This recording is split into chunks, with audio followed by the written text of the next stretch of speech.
കഴിഞ്ഞ ഞായറാഴ്ച ഒരു സഹോദരി വന്നു. എന്നിട്ട് പറഞ്ഞു, എൻ്റെ ഭർത്താവിൻ്റെ കൈകാലുകൾക്ക് സ്വാധീനം കുറവാണ്, സംസാരം വ്യക്തമല്ല, ഇപ്പോൾ ജോലിക്ക് പോകാനും വയ്യ, കുറേ കാലം ഗൾഫിലായിരുന്നു, ഇപ്പോൾ ഒരുപാട് പൈസൻ്റെ മരുന്ന് വേണം. ഇവിടെ പേര് രജിസ്റ്റർ ചെയ്യാൻ പറ്റുമോ? രജിസ്റ്റർ ചെയ്താൽ മരുന്ന് കിട്ടുമോ അല്ലെങ്കിൽ വേറെ എന്തെങ്കിലും സൗകര്യങ്ങൾ കിട്ടുമോ എന്നുള്ളതാണ് ചോദ്യം. ഞങ്ങൾ ആ വീട്ടിൽ പോയി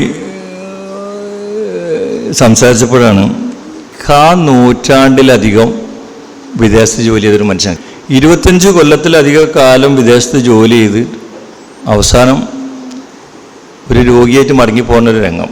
വിമാനത്തിൽ കയറ്റി കൊണ്ടുവരണമെങ്കിൽ 10 ലക്ഷം റുപ്യോളം ചിലവാണ്.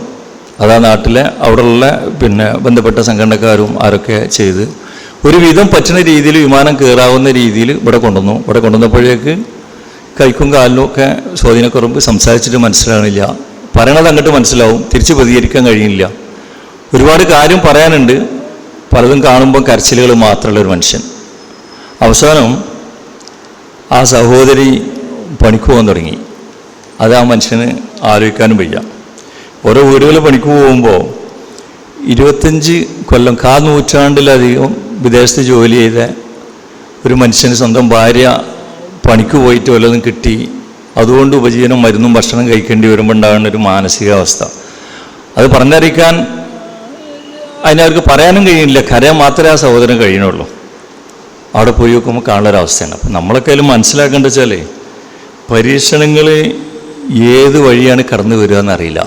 25 കൊല്ലമല്ല, അതിലധികവും അധ്വാനിച്ച് ജീവിക്കുന്ന ആളാണെങ്കിലും അതെല്ലാം നമുക്കുണ്ടാക്കിയ എന്തെങ്കിലും സമ്പത്തൊക്കെ ഉണ്ടെങ്കിൽ പോലും ഏത് വഴിയാണ് നമുക്ക് പരീക്ഷണം കടന്നു വരിക എന്ന് പറയാൻ പറ്റില്ല. ഈ ചെയ്യാൻ കഴിയുന്നൊരു കാര്യം പഠിച്ചവനോട് നിരന്തരം പ്രാർത്ഥിക്കുക. താങ്ങാനാകാത്ത, സഹിക്കാനാകാത്ത, താങ്ങാനും കഴിയണം, സഹിക്കാനും കഴിയണം പരീക്ഷണം വന്നാൽ. പക്ഷേ എങ്ങനെയാണ് മനസ്സ് അതിനോട് രാജിയാവുന്നൊന്നും പറയാൻ പറ്റില്ല. കാരണം നല്ലപോലെ ജീവിക്കുന്ന ഒരാൾക്ക് പെട്ടെന്ന് വന്ന് ചാടുന്ന ഓരോ രോഗം, എപ്പോഴും പറഞ്ഞതുപോലെ ഒരു സ്കാനിങ് റിപ്പോർട്ടോ ഒരു എക്സ്റേ റിപ്പോർട്ടോ അല്ലെങ്കിൽ ഒരു ലാബ് റിപ്പോർട്ടോ ഒക്കെ തന്നെയാണ് നമ്മളെ പേര് മാറുന്നതും നമ്മളെ ഗതി മാറ്റുന്നതും ഒരു കുടുംബത്തിൻ്റെ താളം തെറ്റുന്നതും നമ്മൾ മറ്റുള്ളവർക്ക് ഭാരമായി മാറുന്നതൊക്കെ ഒരു 5-10 മിനിറ്റ് കൊണ്ട് പരിശോധിച്ച് കിട്ടുന്ന ഒരു റിപ്പോർട്ടുകളാണ്.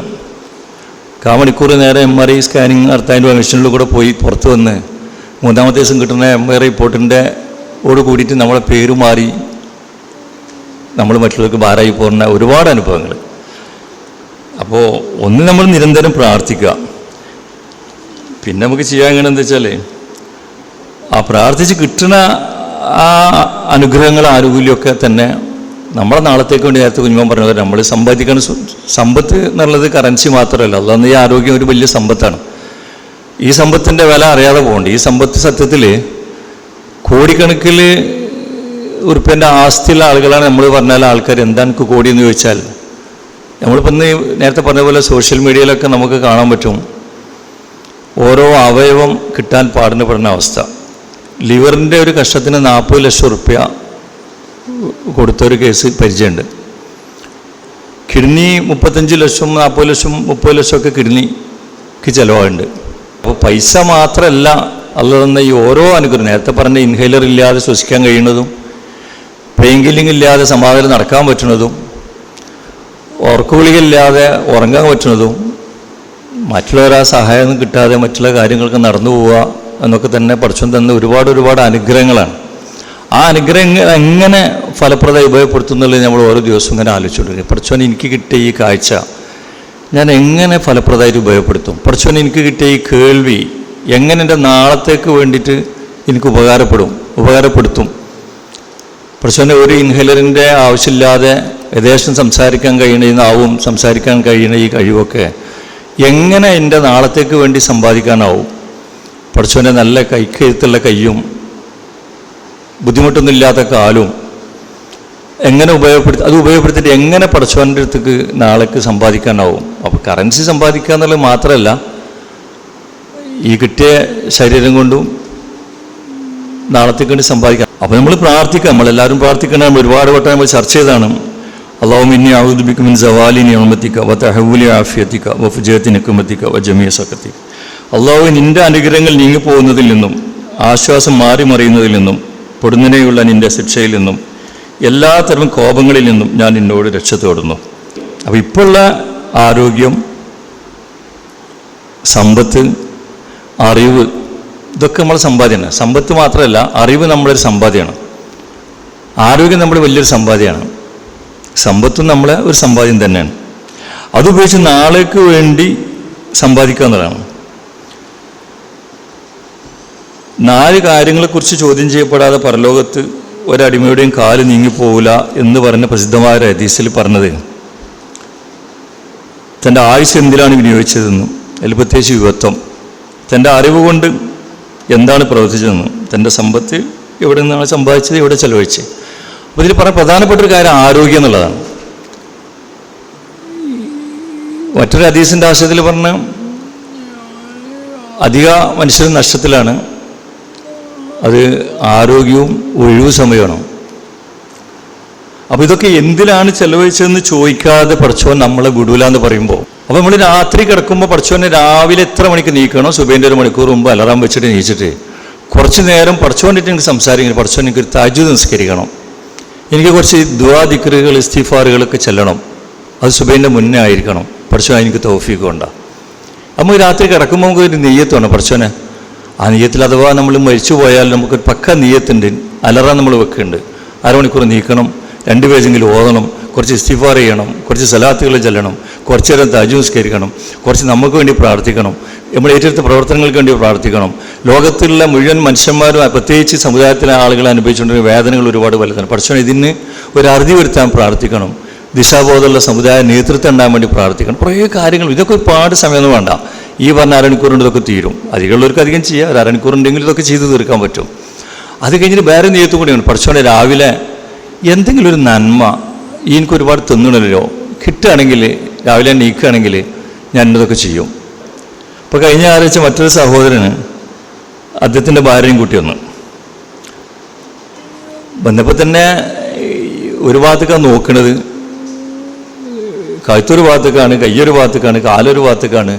കാഴ്ചയിൽ നല്ല സുമുഖനാണ്. അപ്പോൾ സഹോദരി പറഞ്ഞു ഭർത്താവിന് സ്വന്തമായിട്ട് ഏർപ്പാടുണ്ടായിരുന്നു, തെറ്റില്ലാത്ത രീതിയിൽ ജീവിക്കുമായിരുന്നു. പക്ഷേ ഒരു തലവേദന ഇടയ്ക്കിടയ്ക്ക് വന്നു. തലവേദന വന്നു. കോവിഡിൻ്റെ സമയത്ത് ഡോക്ടർമാർ പറഞ്ഞു തലവേദനക്ക് മരുന്ന് കുടിച്ചാൽ മതിയെന്ന്. പല സ്ഥലത്തും പോയി, പലതരം ഇങ്ങനെ നീട്ടിപ്പോയി. അവസാനം സമയമൊക്കെ തെറ്റി ഇടയ്ക്കിടയ്ക്ക് ബോധം കെട്ട് വിടൽ തുടങ്ങി. പിന്നെ ഡോക്ടർമാർ പറഞ്ഞു ഒരു MRI എടുത്തു നോക്കാം. MRI എടുത്തപ്പം ട്യൂമർ അത്യാവശ്യം തെറ്റില്ലാത്ത വലുപ്പത്തിൽ ഇപ്പം തന്നെ സർജറി ചെയ്യണം. സർജറി ചെയ്തു. അപ്പോഴേക്ക് കൈ കുഴഞ്ഞു, കാല് കുഴഞ്ഞു, സംസാരിക്കാനുള്ള ബുദ്ധിമുട്ടുമായി, കണ്ണിൻ്റെ കാഴ്ചക്ക് ബുദ്ധിമുട്ടായി. ഇപ്പം 3 കുട്ടികളുണ്ട് 10ാം ക്ലാസ്സിൻ്റെ താഴെ. വയസ്സായ അമ്മ പണിക്കുമുണ്ട്. അതുകൊണ്ടാണ് കഴിയണം. ആ വീട്ടിൽ പോയി നോക്കിയപ്പോൾ പറഞ്ഞതിനെക്കാട്ടിലൊക്കെ കൂടുതലാണ് പ്രയാസങ്ങൾ. അപ്പോൾ ചോദിച്ചു നാട്ടിലൊക്കെ കാര്യപ്പെട്ടവരൊക്കെ ഉണ്ടല്ലോ, എനിക്ക് പരിചയമുള്ള ഒരു ഏരിയ. അതിന് ഒന്നും ചോദിക്കില്ല ആരോടും. നല്ലപോലെ ഒരു ഏർപ്പാടൊക്കെ നടത്തി സുഖമായി ജീവിച്ച ഒരു സാഹചര്യം. അപ്പോൾ ആൾക്കാരെ വിചാരം അന്നത്തൊക്കെ എന്തെങ്കിലും ഉണ്ടാവും എന്നാണ് വിചാരിക്കുന്നത്. സംഗതിയിൽ ആരോടും ഉമ്മ പണിക്ക് പോവും, അതിന് കിട്ടും, റേഷൻ പടിയിൽ അരി കിട്ടും. പക്ഷെ ഇപ്പോൾ മരുന്ന് കുടിക്കണം. എല്ലാ മരുന്നൊന്നും ഗവൺമെൻറ് ഹോസ്പിറ്റലിൽ കിട്ടില്ല. ഇടയ്ക്കിടയ്ക്ക് സ്കാനിങ് എടുക്കണം. ഇപ്പോൾ അടുത്ത ദിവസം MRI കൊടുക്കണം, എന്ത് വലുതായണമെന്ന് നോക്കാൻ. അപ്പോൾ അതിന് പൈസ ഇല്ല. അപ്പോഴാണ് ആരോ പറഞ്ഞു കേട്ടത് അവിടെ പോയാൽ എന്തെങ്കിലും കിട്ടുന്നു. അങ്ങനെ അതിനിവിടെ വന്നത്. അപ്പോൾ എന്തൊക്കെ വേണ്ടി വെച്ചാലും മരുന്ന് ശരിയായിട്ട് കുടിക്കണം, ഇടയ്ക്കിടെ ടെസ്റ്റുകൾ നടത്തണം. പിന്നെ ഒരു കുടുംബനാഥൻ കിടപ്പിലായാൽ പിന്നെ പറയേണ്ട കാര്യമില്ലല്ലോ. ഓരോന്ന് പറയേണ്ട കാര്യമില്ല. ഒരു കുടുംബനാഥൻ അധ്വാനിച്ചു കൊണ്ടുവരുന്നൊരു മനുഷ്യൻ, ആ മനുഷ്യൻ്റെ അടുത്ത് വരുമാനം ഇല്ലാതായി കഴിഞ്ഞാൽ പിന്നെ പ്രത്യേകിച്ചൊന്നും ഓരോന്ന് പറയേണ്ട കാര്യമില്ല. ഏതായാലും നമുക്ക് ഇൻഷാ അല്ലാഹ് എന്തെങ്കിലുമൊക്കെ ചെയ്യാം. MRI ഒക്കെ നമുക്ക് എടുക്കാം. പിന്നെ മരുന്നുകളില്ലാതെ ബുദ്ധിമുട്ടാവില്ല. നിങ്ങൾ വരി, നമുക്ക് എന്തെങ്കിലും വേണ്ടതൊക്കെ ചെയ്യാമെന്ന് പറയാൻ നമുക്ക് പറ്റണം. എന്താ വെച്ചാൽ അള്ളാഹുവിൻ്റെ അനുഗ്രഹം കൊണ്ട് ഈ ഒരു സംവിധാനം നിലനിൽക്കുന്നുണ്ട്. കുറേ ആൾക്കാർ നമുക്ക് സദക്കാറുണ്ട്, നമ്മളെ വാസവരിയിട്ടുണ്ട്, നമ്മൾ സംഭാവന ബോക്സിൽ നമുക്ക് വെച്ചിട്ടുണ്ട്. എല്ലാറ്റിൽ പേര് നമുക്ക് അള്ളാഹുവിൻ്റെ അനുഗ്രഹം കൊണ്ട് കുറേ നല്ല മനുഷ്യന്മാർ നമുക്ക് സക്കാത്ത് കിട്ടുന്നുണ്ട്. 100% സക്കാത്തിൻ്റെ 100% സക്കാത്തിൻ്റെ അവകാശികളായ ആളുകൾ. ₹1 വരുമാനമില്ല, എന്നാൽ ചെലവുകൾ എമ്പാടുമാണ്. ഒന്ന് കയ്യാട്ടാൻ പോകാൻ ശീലിച്ചിട്ടില്ല, എന്നാൽ ആരും കൊണ്ടേ കിട്ടാത്ത രീതിയിൽ കുടുങ്ങി കിടക്കുന്ന കുറേ മനുഷ്യന്മാർ. മറ്റൊരു സഹോദരി ഒരു കുട്ടിയായിട്ട് വന്നിട്ട് പറഞ്ഞ് ഓരോ മാസത്തിലും 10,000-ത്തിലധികം ഉറുപ്പ്യേൻ്റെ ഓയിൻമെൻറ്റ് വേണം. സാധാരണ 10,000 ഉറുപ്പ്യേൻ്റെ മരുന്ന് വേണമെന്ന് കേട്ടിട്ടുണ്ട്, ഇഞ്ചക്ഷൻ വേണമെന്ന് കേട്ടിട്ടുണ്ട്, ലാബ് ടെസ്റ്റിന് പൈസ വേണമെന്ന് കേട്ടിട്ടുണ്ട്. പിന്നെ അതിപ്പോൾ ഏത് വിവരമില്ലാത്ത നമുക്ക് മനസ്സിലാവും. ആ കുട്ടീൻ്റെ ശരീരം കണ്ടാൽ ആ കുട്ടിക്ക് തൊലിയിൽ ബാധിക്കുന്ന ഒരു പ്രത്യേക തരം രോഗം, ഓയിൻമെൻറ്റ് തേച്ചാൽ തീരാത്ത രീതിയിലുള്ള സംഗതി. അത് കാലാവസ്ഥൻ്റെ മാറ്റത്തിനനുസരിച്ച് ഇതിൻ്റെ രോഗത്തിൻ്റെ ഗൗരവം കൂടി അവസാനം ഒരു നിർവാഹം ഇല്ലാത്തതുകൊണ്ടാണ് ഇങ്ങോട്ട് വന്നത്. കുറച്ച് ഓയിൻമെൻറ്റ് കിട്ടിയത്. ഓരോ സമയത്ത് ഭക്ഷണമല്ല പ്രശ്നം, വേണ്ടപ്പെട്ടവരും കുടുംബത്തിൽ നിന്നും നാട്ടിൽ നിന്നൊക്കെ കിട്ടുന്നുണ്ട്. പക്ഷെ എത്ര തേച്ചിട്ടും തേയണില്ല. അപ്പോൾ ഇവിടുന്ന് ഓയിൻമെൻറ്റ് കിട്ടുമെന്നുള്ളൂ. ഒരാഗ്രഹം ഓയിൻമെൻറ്റാണ്. നമ്മൾ സാധാരണ വേണ്ട ഒരു 50 ഉറുപ്പ്യേൻ്റെ ഓയിൻമെൻ്റ് അല്ല, വിലപിടിപ്പുള്ള ഓയിൻമെൻറ്റ് തേച്ചാൽ കുട്ടിക്കൊരു ആശ്വാസം. മോനെ ഇനി മോനെ കൊണ്ടുവരേണ്ടതില്ല, നമുക്ക് എന്തെങ്കിലും ചെയ്യാമെന്ന് പറഞ്ഞാൽ നമുക്ക് പറയാൻ പറ്റും. അപ്പോൾ എന്താണെന്ന് ചോദിച്ചാൽ ഒരു നിർവാഹം ഇല്ലാത്തതുകൊണ്ടാണ് ആളുകൾ ഇവിടെ പേര് രജിസ്റ്റർ ചെയ്യാൻ വരുന്നത്. അവിടെയൊക്കെയാണ് നമ്മളെ പഠിച്ചോന് എവിടെയും പോയി പേര് രജിസ്റ്റർ ചെയ്യാതെ നമ്മളെ കാര്യങ്ങളൊക്കെ നമ്മളെ കൈക്ക് തന്നെ, അല്ലെങ്കിൽ നമ്മളെ മക്കളെ കൈക്കോ കുട്ടികളെ കൈക്കോ, അല്ലെങ്കിൽ എന്തെങ്കിലുമൊക്കെ ആയിട്ട് വലിയ ബുദ്ധിമുട്ടൊന്നും ഇല്ലാതെ അല്ലതായിട്ടില്ലാതെ നമുക്ക് പോകുമ്പോഴാണ് നമ്മളെ പോലുള്ള ആണും പെണ്ണും കുട്ടികളുമാണ് ഇങ്ങോട്ട് ഇറങ്ങി പുറപ്പെടുന്നത്.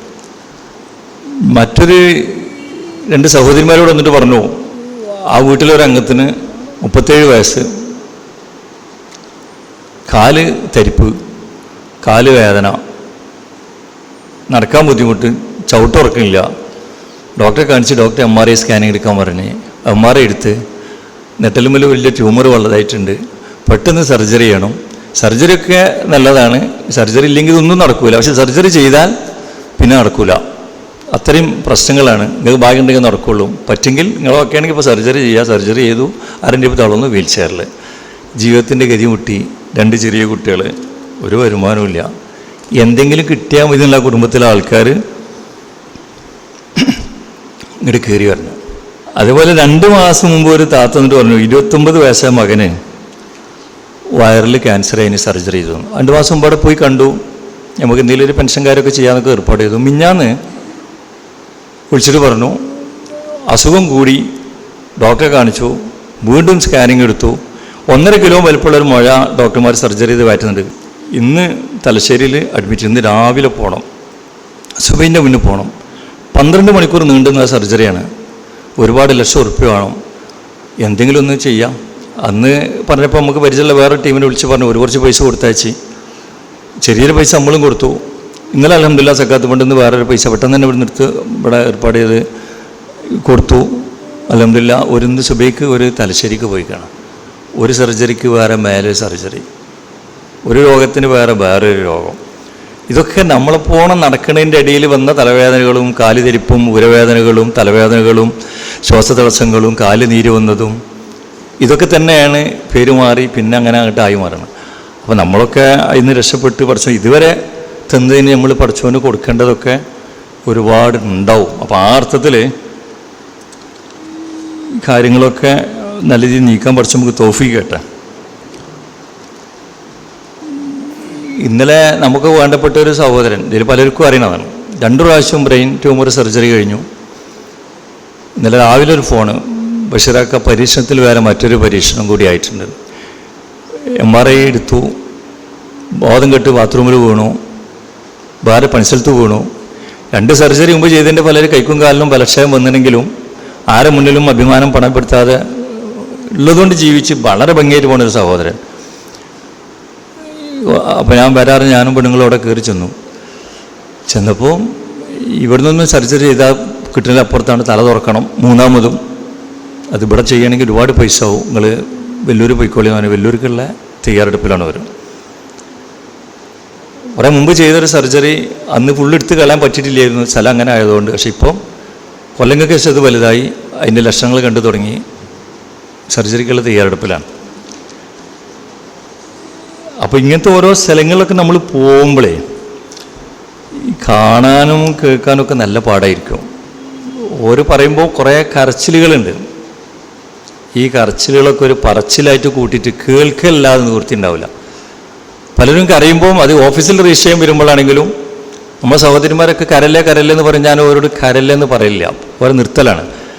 പല കരച്ചിലുകളും ഒരുപാട് പറച്ചിലുകളാണ്. ആ പറച്ചിലുകളൊക്കെ കേൾക്കാനൊരാളുണ്ട് എന്ന് കേൾക്കണ എനിക്കൊരു ആശ്വാസം. എന്ത് കിട്ടുന്നില്ല. അപ്പോൾ പറയാനുള്ളത് കരഞ്ഞു പറയണേ, കരച്ചിലൂടെ നമുക്ക് ബോധ്യപ്പെടുത്തി തരുന്ന ഒരുപാട് ആളുകളുണ്ട്.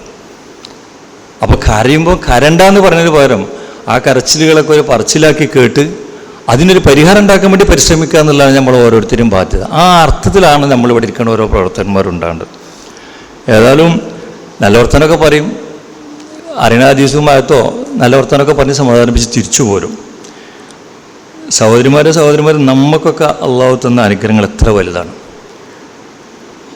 മിഞ്ഞാന്നൊരു സഹോദരി വിളിച്ചിട്ട് പറഞ്ഞു, ഒന്നില്ല ഉഷാറാക്കാൻ നിങ്ങളെ കാലിൻ്റെ വേദന എങ്ങനെ ഉണ്ടെന്നും, 2 കിഡ്നിയും പോയി 2 കാലിനും സ്വാധീനമില്ല, കയ്യെല്ല് പൊട്ടിക്കിടക്കാൻ സഹോദരിയാണ്, നിങ്ങളെ കാലിൻ്റെ വേദന എന്തോ. ഞാൻ പെണ്ണുകൂടി പറഞ്ഞു, ഇതൊരു പരീക്ഷണമാണ്, പോവാറിന് വെളി കൂട്ടി ചെന്ന്.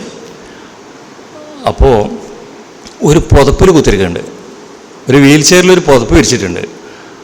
അപ്പോൾ തണുക്കണമെന്ന് ചോദിച്ചാൽ പറഞ്ഞു, തണുപ്പല്ല, ചൂടെമ്പാടുണ്ട്. പക്ഷേ എനിക്ക് 2 കാലും പൊട്ടിയിട്ടുണ്ട്, നിൽക്കാൻ എനിക്ക് കഴിയില്ല. കയ്യിൻ്റെ എല്ല് ഇവിടെ പൊട്ടിയിട്ടുണ്ട്, ഇവിടെ തോളലും പൊട്ടിയിട്ടുണ്ട്. അപ്പോൾ ഒരാൾക്ക് താങ്ങി പിടിക്കാനും കഴിയില്ല. എവിടെ തൊട്ടാലും എല്ല് പൊട്ടണ വേണം. കാരണം ഒരുപാട് 10-17 കൊല്ലത്തെ ഡയാലിസിസ് കാരണം എല്ലുകളൊക്കെ ദ്രവിച്ചു പോയി. അവസാനം ഒരു പുതപ്പിലിരുത്തിയിട്ട് പുതപ്പിൻ്റെ 2 തല ഒരാൾ പിടിക്കും, ഈ തലയും പിടിച്ചിട്ട് നേരെ കട്ടുമ്പ് വെക്കും. കട്ടുമ്പ് നേരെ എടുത്ത് വീൽ ചെയർക്ക് വെക്കും. ആ വീൽ ചെയർ നേരെ എടുത്ത് ഓട്ടോറിക്ഷയ്ക്ക് വെക്കും. ആ ഓട്ടോറിക്ഷ നേരെ അടിച്ചിട്ട് കോഴിക്കോട് ഡയാലിസിസ് സെൻ്ററിൽ വെക്കും. അത് നേരെ സ്ട്രെച്ചറിൽ കൊണ്ടുപോകും. സ്ട്രെച്ചറിൽ വീണ്ടും പുതപ്പ് കൂട്ടിയെടുക്കും. ഇങ്ങനെ പുതപ്പിലാണ് ഇപ്പോൾ യാത്ര. ഒരു കട്ടിലൊരു നല്ലൊരു കരിമ്പടം പോലത്തെ ഒരു പുതപ്പ്. ഒന്ന് നിൽക്കാനോ ഒന്ന് മര്യാദയ്ക്ക് ഇരിക്കാനോ, ഇനി അതല്ല കൈ ഫുള്ള് ഡോക്ടർമാർ അതിന് സർജറി ചെയ്യാൻ പറ്റില്ല, അനസ്തേഷ്യ ചെയ്യാൻ പറ്റില്ല, ഒന്നും ചെയ്യാൻ പറ്റില്ല. അപ്പോൾ തൽക്കാലം കോലിട്ടിട്ട് സാധാരണ നാടൻ കെട്ടിൽ കെട്ടിയിട്ട് അതിൻ്റെ മേലെ വെച്ച്, കാരണം ആർട്ടിന് പ്രശ്നം, കിഡ്നിക്ക് പ്രശ്നം, ശരീരം മൊത്തം പ്രശ്നം, ഇതിൽ കത്തിയേക്കാൻ കഴിയില്ല, ഇനിയിപ്പോൾ ഇങ്ങനെ എൻ്റെ താത്ത പോകേണ്ടത് എന്ന് പറഞ്ഞിട്ട് സമാധാനിപ്പിച്ച് ഡോക്ടർമാർ നല്ല രീതിയിൽ.